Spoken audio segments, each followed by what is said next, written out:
Идентично возило со она од фотодоказите на обвинителката Гордана Гешковска.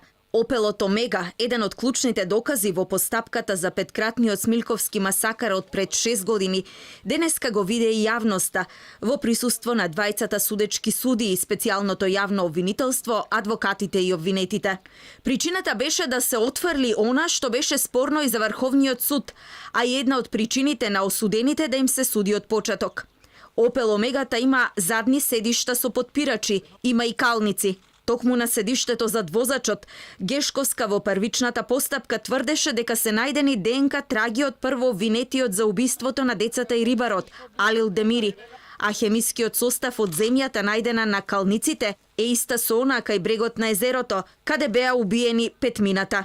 Шасијата, бројот исто се виде, се спореди, се утврди дека онаа што е во записникот, што е во пресудата, исто е на лице место на самата шасија на моторот. За одбраната на обвинетите, повторно сомнеш, според адвокатите, возилото не било идентично со она што било вештачено. Според обвинението на организиран криминал, истото по кое сега се води и специјалното јавно обвинителство, Опел Омегата критичниот 12 април 2012 година бил користен од страна на обвинетите да побегнат од местото на петкратната ликвидација. 48 часа по убиството, Опелот беше најден кај местото викано Вражји вир на 10 километри од Смилковското езеро.